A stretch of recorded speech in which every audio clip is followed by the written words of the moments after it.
영상 전문 그것도 할 수 있을 것 같아요. 보니까. 예.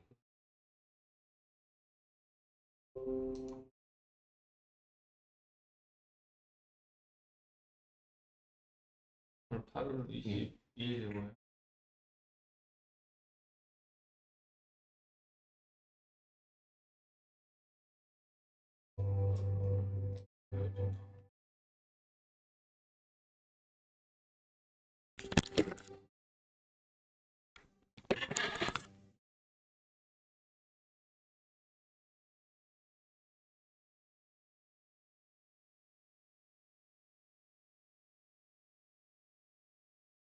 코멧이라고 해가지고 펄펙시티에서 나오는 새로운 브라우저입니다.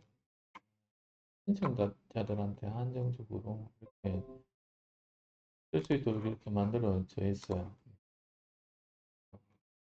사용 방법은 일단 기존 그 브라우저 이거 코파일럿이나 거의 뭐 비슷한 것 같아요. 보면.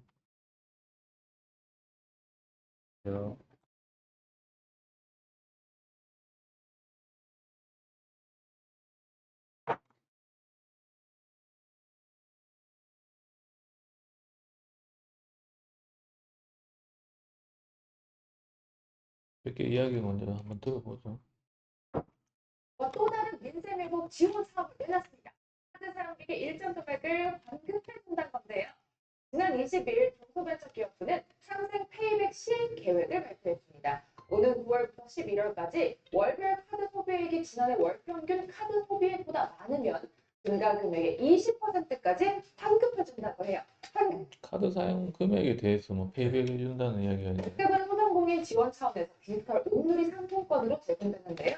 소비액이 130만 원이라면 증가 그래서 전년 대비 이제 9월, 10월, 11월에 해당해서 사용 금액이 증가하면 그 부분에 대해서 퍼센티지로 20%에 해당하는 부분을 페이백해 주겠다. 이게 정부에서 지원해 주는 것 같아요. 30만 원의 사용 기준은 신용, 체크카드, 삼성, 애플페이 등의 국내 사용 기록입니다. 이번 상생페이 중형 규모의 슈퍼마켓, 그래서 이번 같은 경우에는 뭐 규모에 대한 게 제한이 없이 그냥 뭐 아무 때나 써도 다 카운트를 해주겠다. 뭐 이런 내용인 것 같아요. 금액에 대해서 그죠? 네. 원래 대형마트 분대상은 지난해 카드 사용 실적이 30일까지 또 온라인으로 접수하면 된다고 하네요. 온라인 접수가 어려운 경우에는 오프라인으로 온라인 신청이 필요한 부분이 있고요. 그래서 상생페이백.kr 여기서 이제 한다고 하는데 온라인으로 접수. 이번에 이틀부터 좀 보이스피싱 피해를 우려이죠. 반드시 내용을 챙겨두셨나요? 상승청일 있습니다. 상생페이 다음 달 15일부터 11일 오프라인 그리고 이제 전년에 얼마만큼 쓰는지 이게 기준점이 되는데 그거에 대한 부분도 이 상생페이백이라는 홈페이지에서 확인이 다 가능하다 그러는데 으로도 도움을 받을 수 있습니다. 보시면 될 것 같고요.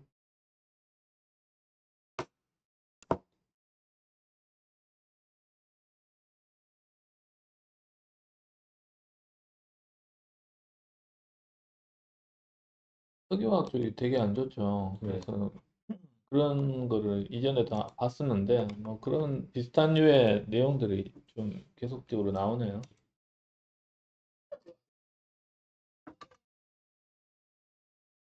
일각에서는 희망 없는 석유화 그냥 한다는 여론도 2021년에 요소수 사태 기억나시나요? 중국에 100% 의지했을 때 어떤 일이 벌어지는지 우리 너무나 잘 알고 불교는 물론 농업 등 산업 전반에 먹구름을 일단 요소수를 보면요. 요소가 암모니아 물을 요소라고 일단 의미를 합니다. 요소가 필요한 이유가 뭐냐면 트럭이 필요해요. 트럭이 필요한데 과거에는 보면 이제 대기 배출에 대해 가지고 규제가 적을 때는 이게 필요가 없었어요. 근데 규제가 강하다 보니까 특히 유럽 쪽에서의 그 규제가 굉장히 강하잖아요. 그래서 유로 1, 2, 3, 4, 5까지 되고 6 이렇게 넘어가면서 그냥 방법으로서는 질소산화물하고 이런 부분들을 어떻게 나오는 거를 처리를 할 수가 없어요. 그러다 보니 이제 방법적으로 그러면 요소를 차에 집어넣고 해서 이제 그 질소산화물을 이제 줄이겠다는 게 기본적인 컨셉이고, 요즘 나오는 트럭은 요소 수가 별도로 다 있습니다. 뭐한 이런 정도의 크기의 이런 트럭 같은 경우에는 한번 집어넣으면 한 1년까지도 쓰고 하는 정도로 해서 별도로 기름도 넣지만 요소도 이제 주입할 수 있도록 이렇게 돼야 돼요. 그런데 우리가 보면 암모니아가 이제 있는데, 암모니아를 한국에서 생산 안 합니다. 돈이 안 되기 때문에. 그래서 중국에서, 외국에서 전부 전량 수입을 하거든요. 근데 그게 이제 요소수 사태처럼 이런 형태로 이제 문제가 발생을 하면, 그러니까 대외적으로 아무 의미 없는 거라도 이게 전 세계적으로 어떤 문제가 발생을 했을 때, 그래서 중국에서 생산을 안 하면 그게 우리나라 산업에는 정말 엄청나게 이제 파급이 되는 거죠. 그래서 요소수 한 통에 뭐 보통 10,000원 수준밖에 안 나는데, 그때는 뭐 목고에서 난리였었고 10만 원까지 막 가기도 했었는 것 같은데. 그래서 이제 이런 화학에 대한 기초 내용들이 우리가 해야 된다는 거죠. 안 그러면 이제 대안이 없어버리면 그걸 굉장히 비싸게 사용할 수밖에 없다 이 말입니다. AI도 마찬가지죠. 우리가 소벌이나 안 하면 결국에는 그 구글이나 이런 메타나 이런 쪽에서 비싸게 우리가 쓸 수밖에 없는 조건이 돼버리는 거. 그런 이야기예요. 화학산업도 마찬가지라는 거죠. 듣고 있습니다. 그래서 이 석유화학 산업 크게도 못합니다. 오늘은 정말 혼돈의 카오스예요. 수도판이 바로 제가 오프닝에 설명드렸던 유천 NCC 옛날에는 정말 효자이었거든요. 여기 들어가면 뭐 되게 프라이드도 굉장히 강하고 페이도 되게 높았었어요. 뭐 기본적으로 연봉이 1억씩 다 넘는 사람들이고 부가가치가 굉장히 좋았었던. 여기서 이제 NCC 이제 요 부분이 이제 조금 어려울 것 같은데, 이게 N이 이제 납사입니다. 그 납사 앞에는 크루드 오일 이제 원유가 있고요. 원유를 이렇게 분리 정제해서 납사를 이제 정제를 하고 납사를 쪼개는 거죠. 예, 화학적으로 어떻게 열을 가해서. 예, 그래서 납사 크래킹에 대한 이런 부분이에요. 그래서 석유를 분리를 하고 그 납사 부분을 다시 쪼개서 이제 우리 화학 제품을 만드는 그 중간적인 이런 회사입니다. 그래서 이 회사에서 이런 거를 만들어 놓으면 화학업체들이 다시 가져가서 고부가치로 이제 다시 만드는 이런 형태가 되는 거죠. 그래서 이런 업체 같은 경우에는 과거에는 돈도 되게 많이 됐었고 잘 나가던 업체입니다. NCC다. 봐도 될 것 같습니다. 여천 NCC는 제빵 산업으로 비유를 해보자면 밀가루 공장이다 이렇게 보시면 될 것 같아요. 뭘 만들길래 이렇게 보시면 바로 에틸렌 등을 만들고 있습니다. 그래서 에틸렌이라고 되어 있는데, 그 보면 이제 에틸 이렇게 들어가면 이제 탄소 개수를 의미를 하거든요. 우리 메탄 하잖아요. 메탄은 탄소 개수가 하나, 예. 에, 에탄은 이게 두 개죠. 예. 프로판은 세 개, 뭐 이런 형식으로 들어가는 겁니다. 그래서 에틸 이렇게 들어가면 숫자를 의미합니다. 예. 에틸 들어가면 아 탄소가 두 개구나. 그 다음에 에탄이 아니고 렌 이렇게 들어가면 얘가 이제 이중결합이 있다는 거거든. 그 탄소 두 개가 있는데 이중결합이 된 이런 형태 이래가지고 이름으로써 이 분자 구조를 이제 알 수 있도록 이렇게 명명식이 이렇게 되어 있는 거예요. 그래서 에틸렌이 산업에서의 쌀이라 그러거든. 아주 기초적인 내용입니다. 예. 그래서 그 우리가 쓰는 플라스틱 중에서 PE에 그 E가 에틸렌이에요. 예. 그래서 PE 같은 경우에는 폴리에틸렌이니까 에틸렌을 여러 개 붙인 게 PE에틸렌입니다. 그래서 우리가 PE 같은 경우에는 플라스틱 제품에서 굉장히 광범하게 쓰고 있어요. 예. 그러니까 우리하고 굉장히 밀접한 관계가 있다. 이렇게 보시면 될 것 같아요. 프로필렌은 그 똑같은 에틸렌하고 같은 형태인데 탄소 개수가 이제 다른 이런 거죠. 그러니까 프로가 들어가면 프로가 들어가면 탄소가 이제 3개가 들어가는 거죠. 그러니까 우리 플라스틱 제품에서 PE도 있고 PP가 있잖아요. 그게 프로필렌 이거입니다. 그래서 이 2개만 하더라도 우리가 쓰는 플라스틱 제품의 거의 30%, 40%는 차지하고 있어요. 우리가 입고 있는 옷, 뭐 이런 것들, 뭐 모든 플라스틱 제품들, 기본적으로 이걸로 다 만드는. 에틸렌이 뭡니까? 이 말씀드렸던 이렇게 그래서 보통은 이제 화학 공장에서는 이런 형태로 제공을 해요. 이게 쌀같이 포대자루에 이 이런 쌀 같은 이런 형태로 제공해주면 이런 것들을 이제 녹입니다.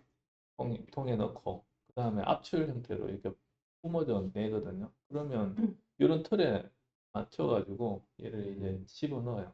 그러면 식히면 이런 플라스틱이 이제 나오는 거죠. 그래서 이런 형태로 이제 공장에는 이제 사가는 거죠. 플라스틱 그리고 고무, 페트병 이런 아주 기본적인 이른바 알짜배기 우리나라 기업들 10년간 누적 기업이었습니다. 여기 보면 나와 있네요. 국내 기업 평균 연봉 뭐 1억 2천 정도까지. 예. 그런 2026년 와, 16년 200억 원이 돼버렸습니다. 1분기 기준으로 이 회사의 현금성 자산이 8천만 원으로 나와 있어요. 8천억이 아니라 8천만 원입니다. 매출이 6조 넘는 회사의 현금성 자산이 8천만 원이라는 게 이게 말이 안 되는 거죠. 이렇게 여천 NCC 상황이 안 좋아지니까 올해 3월 달에 대주주인 하나솔루션과 DL케미컬에 각각 1천억 원씩 2천억 원을 빌렸어요. 그런데 이번만 도와주면 연말까지 그래서 이제 문제는 뭐냐면 이걸 버리지도 못하는데 죽이지도 못하는 게 문제죠. 그래서 살려놓으면 뭐 하겠나 이런 이야기도 있는 거고 그렇다고 죽이지도 못하겠다는 게 이게 딜레마입니다. 하다 이랬던 옆으로 이 결론까지 오는 과정이 굉장히 까지 갔었거든요. 이게 대림 같은 경우는 이거 왜 6개월 만에 돈이 더 필요한지 제대로 설명해요. 더 자세히 높게 갚아야 할 채권이 있어요. 게다가 지금 트리플 B 플러스 즉 B단계 쪽으로 완전히 내려갈 수 있다는 우려가 나오고 있어요. 지금 간당간당하게 A 등급에 있던 게 B등급 단계로 내려와 버리면 당장 갚아야 되는 채권이 확 늘어나게 돼요. 곧 내몰리지도 않았겠지만 자 어쨌든 넘어야 된다라고 업계에서 얘기를 해요. 그런데 2021년을 기점으로 중국 생산시는 확 늘어나면서 이전에도 한번 네. 봤던 부분인데 이제 문제는 이겁니다. 국외에서 증설이 일어나고 있다는 거. 이게 중국에서의 증설이 굉장히 가파르고요. 그 다음에 사우디에서 자체적으로 이 네. 공장을 또 만들고 있잖아요. 그러니까 뭐 중국에서 만들고 사우디에서 만드니까 굉장히 굳이 우리가 만들어서 이제 경쟁이 될 수 있는 부분이 아니다 이렇게 보는 부분이고 앞으로의 전망도 그렇게 밝지 않다는 게 이제 제일 큰 문제죠. 우리나라 대부분 공장의 가진이 70%대로 내려앉았습니다. 이번에 여천 NCC가 부도가 났더라면 어떤 일이 벌어졌을까요? 봐요. 이거는 석유화학 산업의 특징인데 석유화학 산업은 우리나라의 여수, 대산, 울산 이렇게 세 군데에 엄청나게 큰 클러스터를 형성을 해서 산업단지 형태로 수많은 기업들이 들어가 있어요. 여천 NCC가 우리나라 에틸렌 생산량 3위인 기업인데 여천 NCC라는 큰 기업이 무너지면 이 여천 NCC가 위치해 있는 여수 산단이 치명타를 입게 됩니다. 연관되어 있는 하청 기업이나 납품을 하고 있는 중소기업들 전부 업황이 안 좋아서 여수 산단이 있어요. 직접적 거래 관계가 없는 롯데케미컬까지도 연쇄적으로 날 수 있다. 석유화학 기업들이 돈 빌릴 곳이 마땅치 않지. 채권자도 투자하게 될 수 있게 이제 끝났어. 이거 포기인데 절대 포기하지 말고 또 요 위에 걸 중국이 들이 중국에서 거기서 가장 위험한 거이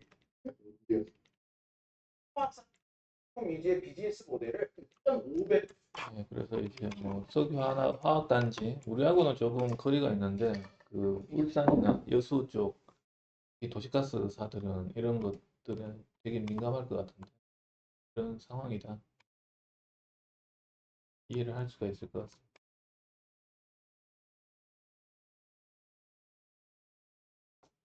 그리고 이제 어제 뉴스 뉴스 스크랩에 올라온 내용 중에서 보면 이제 이런 내용이 있어요. 그래서 이미 LNG, 도시가스는 좌초자산이라고 이제 분류가 되어 있습니다. 그래서 향후에 이런 부분에 대해서는 이제 의미 없는 뭐 투자처 이런 의미가 살짝 있는데 일단 그런 쪽에서 생각이 좀 그런데 일단 우리 쪽에서는 이야기하는 거는 좌초자산은 맞는데 지금 대안이 없지 않냐. 그 대안이 있을 때까지는 우리는 브릿지의 에너지원으로서 이제 역할을 할 수가 있다. 그걸 이제 생각을 하는 거거든요. 그래서 뭐 도시가스 배관의 순수 혼입 과정 이런 것들의 이 프로젝트가 막 진행이 되고 있어요. 그것도 하는 이유가 뭐냐면 그런 식으로라도 해서 우리가 탄소 배출을 줄일 수 있고 우리가 브릿지 연료를 가져갈 수 있다는 걸 이야기하는 겁니다. 만약에 그것라도 안 되면 우리는 이제 완전 에너지원에서 배제될 수밖에 없는 조건이 됩니다. 산업부에서도 너네 이제 뭐 줄여야 되는 에너지원 아니야 이렇게 막 이야기를 하는 상황이거든. 근데 우리가 이야기하는 거는 그거 아니고요. 우리 도시가스 배관에 약간의 수도 혼입만 시켜도 그냥 인프라 안 바꾸고도 이제 탄소 배출 감소를 할 수가 있다. 우리가 브릿지 연료를 라는 형태로 산업부에 어필을 한 겁니다. 그래서 이렇게라도 할 수 있다. 그래? 그러면 그 한번 해보자. 이런 식으로 산업부가 생각을 하는 거예요. 그래서 만약에 그런 거라도 안 하면 우리는 완전 에너지원에서 이제 퇴출돼야 되는 에너지원이 될 수밖에 없는 이런 조건에 있습니다. 그런 상황에서 봤을 때, 뭐 이제 우리가 투자하는 뭐 LNG 터미널이나 이런 것들이 이쪽 사람들이 봤을 때는 에너지 쪽에서 이 환경운동연합이나 뭐 이런 기후 쪽에서는 자꾸 이런 데 왜 자꾸 투자하냐는 거죠. 태양광하고 풍력하자 뭐 이렇게 이야기하는데 꼭 그것만으로 해서 답이 되면 그거 하면 돼요. 근데 또 그게 또 답이 될 수도 없어. 그래서 이쪽에서는 계속적으로 이런 부분에 대해서 이제 이야기를 하고 있습니다.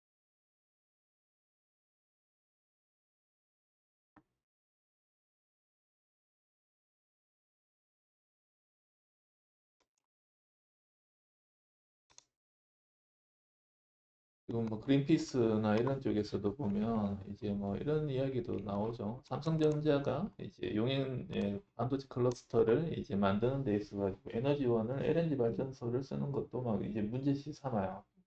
그러면서 이쪽 사람들은 보면 태양광이나 이런 쪽 이렇게 잠재량이 이렇게 많으니 풍력을 쓰고 태양광을 써가지고 이렇게 하지 삼성에서 이걸 왜 만드느냐 이렇게 이제 이야기도 하고 있습니다.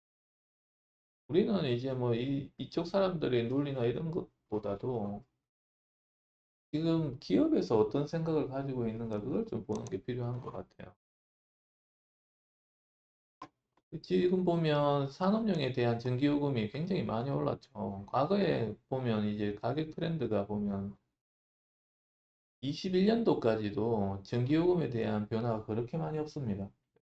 킬로와트아워당 100원, 120원 하면 그냥 뭐 전에 다 맞아 들어갔어요. 근데 이게 급격하게 오르면서 지금의 산업용 전기요금 같은 경우는 185원 이렇게 생각을 해야 되는 상황이고요. 또 더 오를 수도 있습니다. 이렇게 산업용 전기가 오르다 보니 주택용도 마찬가지예요. 올랐어요. 그래서 분명히 이제 전년 대비해서 아파트 전기요금 딱 보시면 이제 오른 걸 느끼실 수도 있을 것 같고 그렇게 많이 올랐습니다. 그러다 보니 기업들은 자체적으로 이제 발전소를 만들 생각을 지금 하고 있어요. 그래서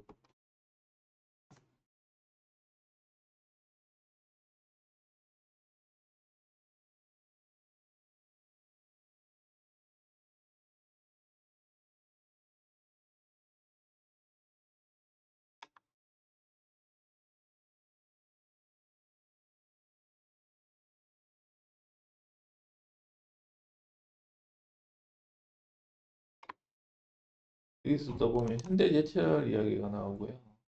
그 다음에 SK이노베이션 이야기가 나오고 고려아연 이야기가 나오고요. 하이닉스도 있어요. 하이닉스도 전주에 하고, 그래서 이거 같은 경우에는 보면 이제 그 산업 단지에서 그 전기요금에 대한 인상에 대해서 이렇게 진행이 되고 있는데, 빅도입에서 자체 생산에 대해서 뭐 그 생각해 볼 시점이 온 것 같다. 이 입주 기업 단톡방에 이제 올라온 내용이기도 하고, 그래서 대부분 기업들이 전기요금 인상에 대해서 굉장히 이제 압박을 받고 있고요. 요즘에는 가스요금 올라도 별로 산업체에서 별로 반응이 없어요. 예. 옛날에는 그게 막 이슈가 되기도 했었는데, 근데 이 전기요금이 이미 이렇게 많이 올라 버리니까 이 자체를 여러 가지 방향으로 직접 발전기를 돌려서 이제 생산을 하든지, 아니면 다른 소가 있다 그러면 그 한전을 거치지 않고 바로 직도입하는 뭐 PPA 계약을 통해서 도입하려는 이런 것들을 이제 되게 많이 하고 있는 거죠.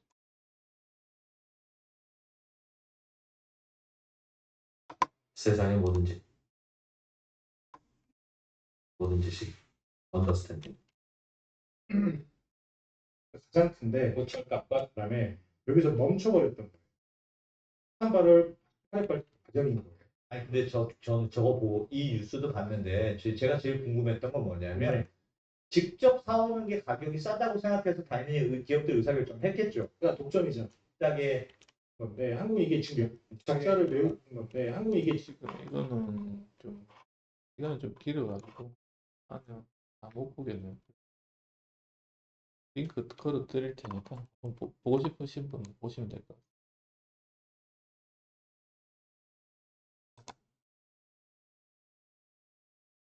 AI 쪽에 이야기 조금 보죠. LLM 추론, 이게 진짜 생각은 아니다.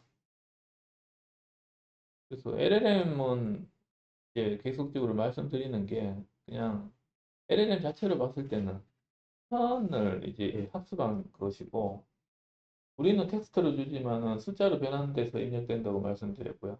그 앞단에 또 토큰이라는 개념이 있었고, 숫자가 집어지면 숫자가 나오는 거라고 말씀을 드렸고, 그래서 분명히 말씀드린 게 그건 생각이 아니라는 거죠. 그냥 숫자 나오면 숫자 나오는 기계에 불과한 거고, 근데 이제 사람들이 생각한다, 이 착각을 한 거죠. 근데 생각하는 것처럼 보이니까 어떻게 보면 당연한 이야기입니다. 이거는 생각이 아니다라는 거죠. 근데 일반적으로는 그렇게 생각하고 있으니 이거 좀 그거 아니라는 게 다시 한번 이야기 나온 것 같아요. 그래서 뭐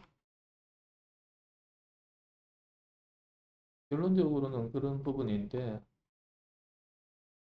여기서 보면 이제 COT라는 내용이 나옵니다. COT. 그래서 이 부분은 체인 오브 소트라고 해가지고 LLM한테 프롬프트 하는 방법 중에 하나입니다. 체인 오브 소트. 이거 말은 좀 어려운데 한국으로 한국말로 변환을 하면 단계별로 생각해 이 말하고 똑같아요. 그래서 내가 어떤 프롬프트를 이렇게 주죠. 예를 들어서 어떤 보고서에 대해서 너가 이렇게 작성을 해줘. 뭐 이렇게 해가지고 프롬프팅을 이렇게 쭉 하지 않습니까? 그거 다 하고 난 뒤에 단계별로 생각해 이렇게 하면 기존보다는 이제 성능이 더 좋다. 이런 내용들이 과거에 있었어요. 과거에. 예, 이 과거라는 말은 1년 채 LLM이 나온 게 한 2년 정도 되잖아요. 초창기 이야기죠. 그래서 그때는 이게 성능도 이렇게 하니까 되게 좋더라 이렇게 막 이야기가 됐던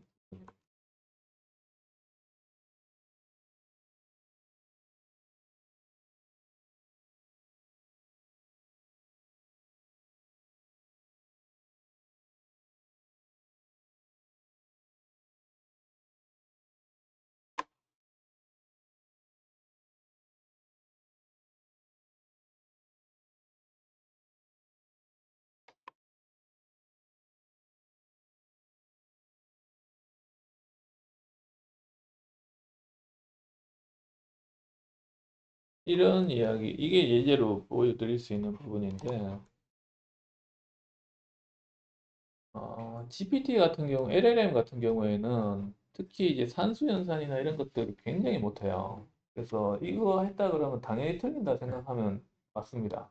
예, 믿어서는 안 되는 이런 부분이죠. 파이썬으로 변환시켜서 안 해주는 이상은. 근데 이런 것들을 이렇게 질문하면 당연히 틀립니다. 이게 정상이에요. 근데 이런 것들을 조금 이제 정확도 있게 맞출 수 있도록 이제 유도하는 겁니다. 그래서 이런 것들을 이제 좀 길게 이렇게 되어 있는 문장들을 약간 이제 구분 지어서 스텝별로 이게 할 수 있도록 이렇게 만들어주는 개념이 이제 체인 오브 소트라는 이런 개념이고요.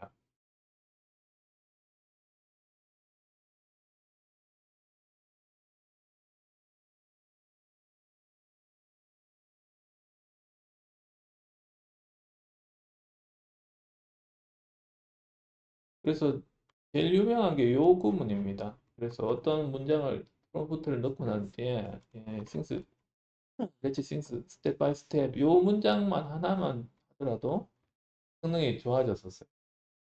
그러면서 이제 프롬프팅을 이제 그대로 적용시키는 게 아니고 이제 단계별로 얘가 구분을 해가지고 이렇게 하는 방식인데 근데 이제는 이게 성능이 더 되게 좋다 보니 기본적으로 GPT에 들어 있습니다.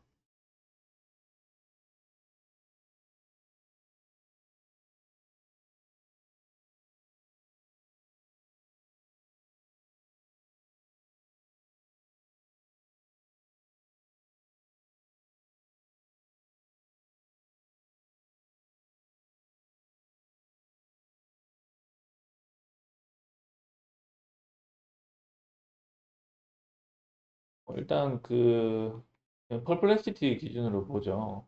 그래서 일반적으로 우리가 질문하고 하는 것들은 아마 요 정도로 보입니다. 이 위에 추론이 아닌 일반 모델. 예. 이거 쓸 때는 이제 COT 해가지고 이렇게 하는 것들이 어느 정도 먹혀요. 근데 COT를 더 극대화해서 잘 만들어 놓은 게 이 추론 모델입니다. 예. 그래서 굳이 이제 뭐 싱크 스텝 바이 스텝이라는 프롬프팅을 안 하더라도 그냥 여기서 이거 쓰면 되는 형태로 되어 있는 거예요. 그래서 이제 그만큼 COT가 영향력이 높았었다. 예. 그래서 이제는 이런 것들을 오히려 더 사용을 잘하면 된다.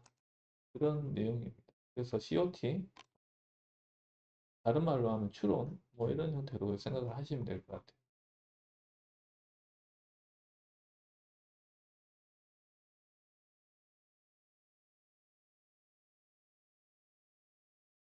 이거는 뭐 롯데캠 아까 화학공장 뭐 상태 이야기가 쭉 나왔었는데 아마 봐도 하여튼 롯데는 투자는 잘 안 맞는 것 같아요. 뭐 하는 손대는 것마다 뭐 안 돼요.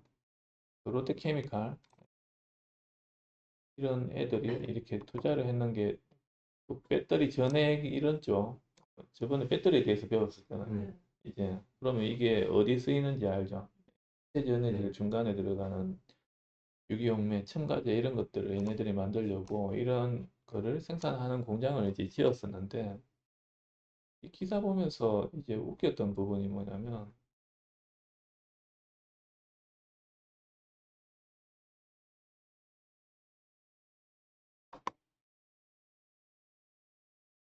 어,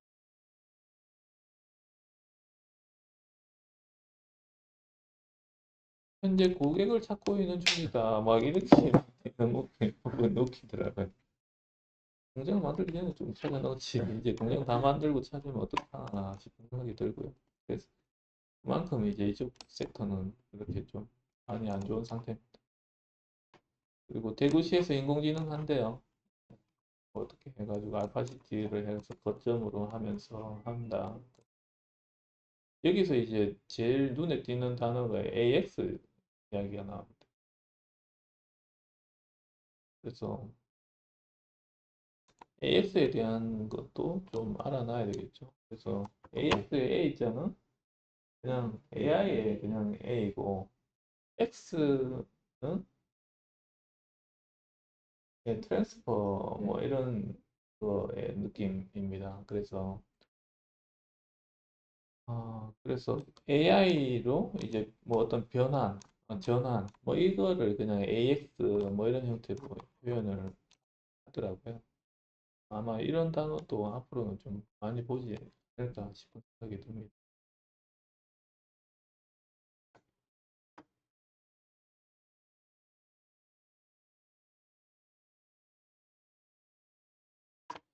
오픈AI에서 AI 브라우저 뭐 테스트 중이라고 막 이야기 나오는 거고요.